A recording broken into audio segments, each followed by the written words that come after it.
So, hi Mhm. Barry, and welcome on Chaoszine. How are you doing? I'm awesome. Doing great. Lovely day. The new album Alienation is almost out. Are there any songs in the album that started in one way and then completely changed into something else?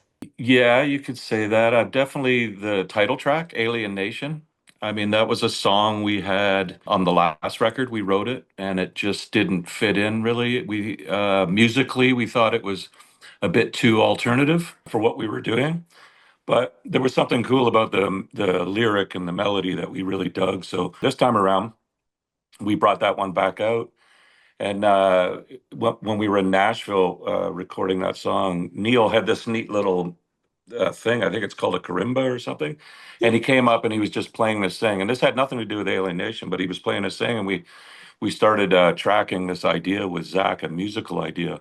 And I thought, by then we had maybe, nine songs or so, and we were still working on writing more. And we thought that, we needed a song kind of like a shuffle, like a riot or something like that. Musically, maybe that was missing on the record because we tend to do a lot of shuffles like Good Life and Riot and So What and that kind of thing. So I started playing this riff and we started writing that. And then Adam came along and because we had already talked about this Alienation and what we could do with it. And he started singing the Alienation melody and lyric over top of it, and it completely fit. So it's kind of neat that we were able to bring something back that we weren't sure what to do with, and then it turned into something completely different, which is really cool. I really like that track, so I'm glad that you decided to bring it back for the album. Yeah, yeah, I'm glad it turned out that way. I mean, it was cool. It was something that I think the record was missing. It's definitely a B side, which I love B sides, but a good record needs something for everybody, and that's that. I think that's that kind of song. So Adams returns, and I think that is sort of like a homecoming and but also a new beginning. How was the creative chemistry evolved since you first worked together and now? Very much the same, but not because there's two singers now. So when Adam came back in, I mean, when Adam left the first time, we as a band have always wrote songs together. There's nobody bringing in, songs themselves, or we kind of start, from scratch, and we all work on stuff together as we write. So when Adam left the first time and we brought in Matt, we just stuck to that formula that we do, and we just all work together in a room and hash out songs. And so then when Adam came back, we really weren't sure how it was, going to turn out, with two guys. And, when we came up with the idea of having both guys and something new, Adam was all about it. And we first met here at my place I'm in Southern Indiana. Adam lives in Nashville. The other three guys are still up in Canada. And we thought this was a good place. I've got a studio here that I'm sitting in now, and that we thought this was a good place to meet up the first time. And we did a bunch of stuff here throughout the process. But the first meeting was like, we didn't really talk much about the past. Everything was cool. We all said hello and patted each other on the back, and then we got right to work doing what we always do, except this time it was two singers. So it was quite interesting because we didn't know how that process would go down. Is he going to sing the first verse and he'll sing the second verse? And we didn't really know, but honestly, they're both fantastic singers, and it just worked so well. They work so well together. They're great singers, and they're different from each other. So it was almost just fell into place, who would sing what part. And then when they weren't sure, it was quite comical because they were literally between the two of them doing rock, paper, scissors to see who would sing the next part, right? Which was quite entertaining. They're like, oh, no, you take this one, Matt, or you take this one, Adam. So it was great. And then, when we went to finally make the record, we worked with Zach Cervini and Dan Lancaster to produce it and stuff. But we thought we'd do what we've done since 1X, and that's go back vocally with Howard Benson. I mean, he's the vocal master. So Adam and Matt went and sang with Howard, and then he really had a great ability to really hone in on where to put them as singers together and complement each other with who's singing what, and singing harmonies with each other and stuff. So that's how that turned out. Yeah, as you said, I think that both singers work like perfectly, and your album is so fresh and so interesting. So it's really cool. Awesome. And the album, I think that also feels very relevant in our hyper-connected modern age. Do you think that this themes of disconnection, social media, technology, politics, do they influence the themes that you're exploring?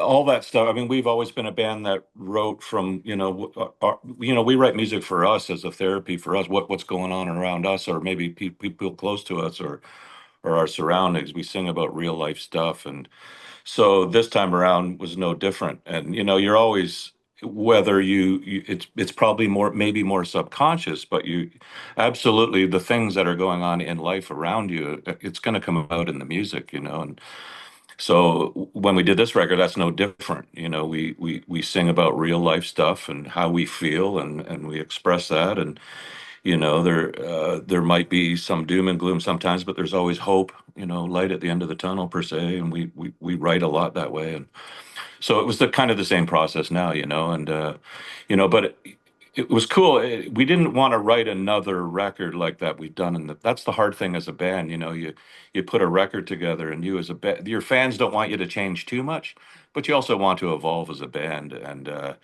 we though One X, like, you can go back to say One X, and some people arguably think that's one of our best records, and we don't want to write an One X again. You know what I mean? It has to be something fresh, and I think by bringing in Zach Cervini and Dan Lancaster, that really helped push us through. It still has the 3 Days Grace sound, yet, has a fresh sort of thing about it. A lot, these are younger guys that work, in modern times with a lot of the new bands, and they brought that element into it too. So I think it was a great refreshing thing to have the classic 3DG, but yet, this fresh element to it.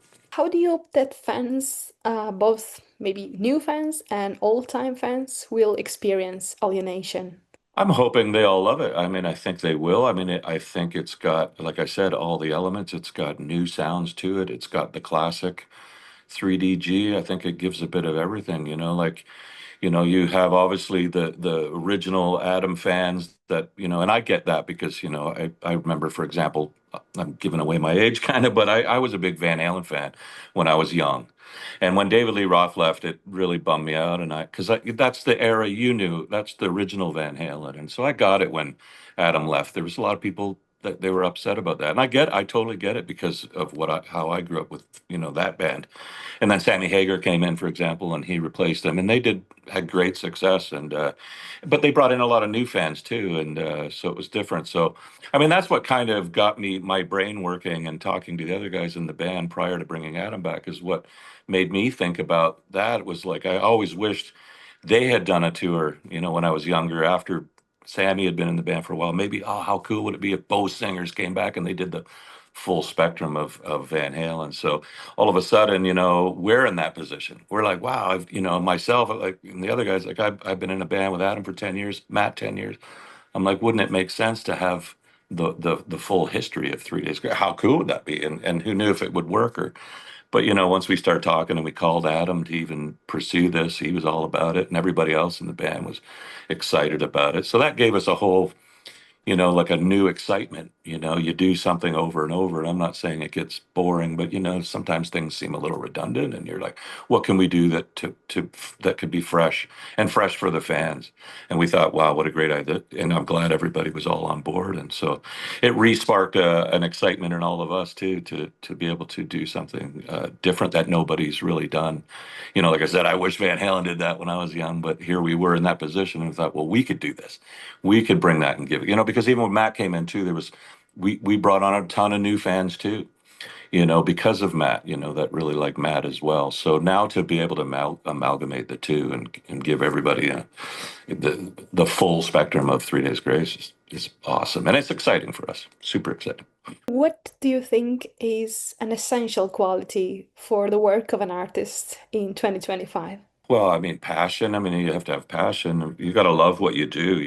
If you love what you do, you'll never work a day in your life, they say, and so that's key, is keep things fresh and exciting, and find new ways to be excited. Because if you hate what you do, instead, you should probably do something else. And so it's good to always find a new way to keep it exciting and fresh, and But yeah, passion's a big one. You gotta love it. You gotta love what you do, or it could be difficult. If you're not digging what you do, it's hard to, especially as a creative person. If you're in a slump, it's probably because you're not loving where you're at. So maybe you need to think about what you're doing and maybe change it up and reignite the spark. Which is kind of what we've done with the Adam Matt thing. Everybody, where it's like feels like 20 years ago. We're all super excited to do this again and share this with the fans, and it seems like they're pretty excited too. So that's the most you could hope for. Who is the messiest person of the band?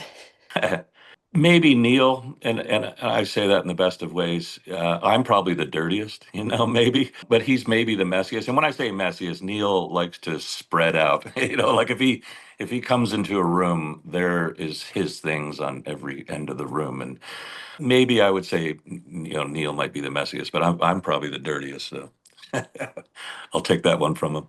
Since Chaoszine is based in Finland, are there any Finnish artists that inspire you or there are on your playlists? I'm not really sure, to be honest with you. I don't know. Give me some examples. I don't really know. There We probably is, have and I don't even know it. You know what I mean? Nightwish, Children of Oh Bodom, yeah. Winter Sun, Oh, Ensifer. great band. Yeah, yeah. Yep. Probably know all these bands. I'm probably the guy in the band that least. I don't always know who's who, and I love music, but I always turn to the other guys, and who's this again? I've heard this song 1,000 times, and I maybe don't remember the artist, but I appreciate those guys definitely hone in more and remember, well, this is so and so Barry, and stuff like that. So I'm a huge pancakes lover. What is your favorite breakfast? definitely bacon and eggs. Yeah, it's actually one of my favorite meals of the day. I would eat breakfast at dinner time anytime. I'm a big Same.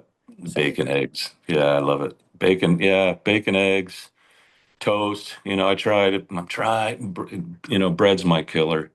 I know I probably shouldn't eat as much bread, but I grew up poor people eating where you did a lot of bread for dipping and that kind of thing. And but so I try to avoid bread as much as I can. But my favorite breakfast would be bacon, eggs, and toast.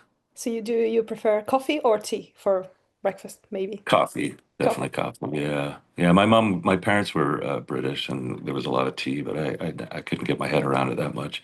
I don't mind tea, but I would definitely prefer good coffee. Yeah. I wanted to play a little game with you, if that's all right. Well, I mean, it's sort of like a famous game because it's Desert Island. So, I mean, your food and drinks are all covered, but you're going to a desert island. You can bring with you three objects, three books, three CDs, three movies, three of different stuffs. What are your choices? Does a phone count? Yeah, of course. Does there cell service? Yeah, Because of man, course. I do. I'm guilty of a lot of online stuff. I mean, I'm a huge fan of car stuff in my spare time. I track. I love Porsches, and I have a few of them, and I track. I have a track day this week. So for me, I get online a lot, and I watch a lot of car videos and racing videos and things like that. And maybe any books that would educate me on further knowledge of racing would probably be one. But I mean, I could probably get away with it. Maybe just a phone. If food's covered, then probably just give me a phone in which I can, Google anything, and then I would probably be happy with just that, to be honest with you. Because these days you can read, to have a specific book. Once you're done that book and you read it 8 times, you're kind of like, okay. But whereas I love being able to research and look further into little things. It's like documentaries. Like I love documentaries more than movies. I like a good movie now and then, but I prefer to learn things that I didn't know before. And so I would just say a phone. Give me a phone and a Google, and I'm thrilled to death. I can research anything, and that'll keep me happy here. Do you also enjoy Formula One racing? I do. Yeah. I mean, all forms of racing. I just think it's such an amazing skill these gentlemen have, and then when you start tracking yourself and you realize, you think you're pretty good, and then, there's these guys that come along that just make you look like an idiot. It's amazing. It's a very humbling sport, tracking, because there's always better drivers than you. So especially when you track yourself and you understand what goes into it to learn a track and be fast, and it's there's so much knowledge. So especially when you watch Formula One, it's unbelievable. Like none of us could be a Formula One driver. That's just virtually impossible. Like you have to start at 5 years old and work your way, and we all tend to be, armchair watchers of this, and go on about, but like I know what it takes even at my level, and it's like it's just comical how amazing these drivers are. So yeah, I like NASCAR. I went to a NASCAR. I live in Indiana, so Indianapolis is kind of home to North America racing. So I have some friends and fans in the NASCAR world too. So I got invited out and I hung out with one of the drivers and got to watch the race